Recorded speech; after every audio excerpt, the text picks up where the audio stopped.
Guys, nandito na naman kami ng aking manok na panabong at binidyohan ko siya ng tanghaling tapat kung ano ginagawa-gawa niya diyan sa kanyang pugad lawin.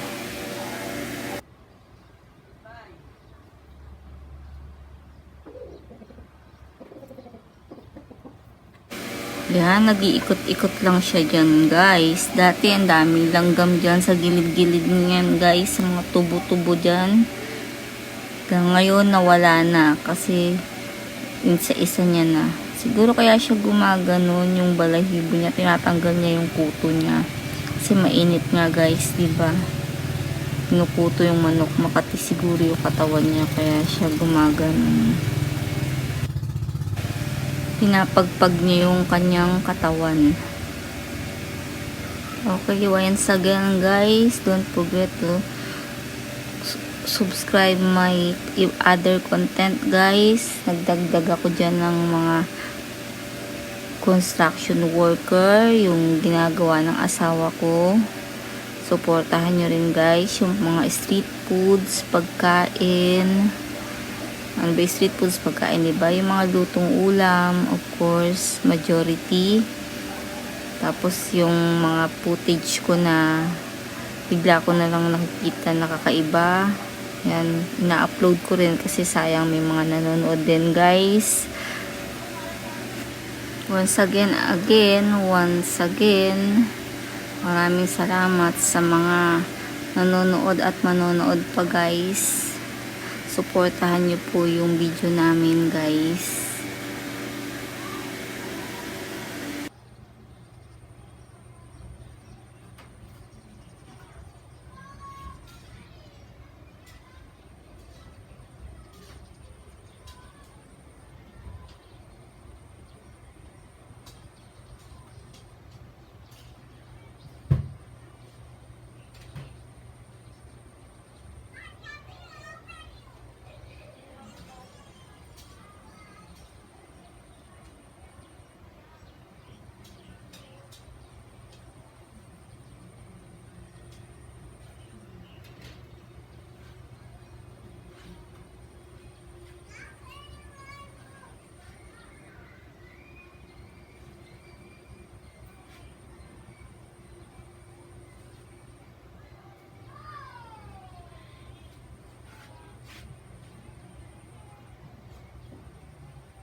Yan, tulad niyan, di inaasahan, dadaan yung pusa. Tapos nandiyan sa pinto, yan yung mga footage na hindi ko inaasahan. Ina-upload ko yan, guys. Diba kasi cute. Cute siyang panoorin. Okay guys, once again, see you sa next vlog. Subscribe kayo sa channel ko para lagi kayong updated kung ano may yung second video na ibibidyo ko. Bye bye guys, see ya on next vlog.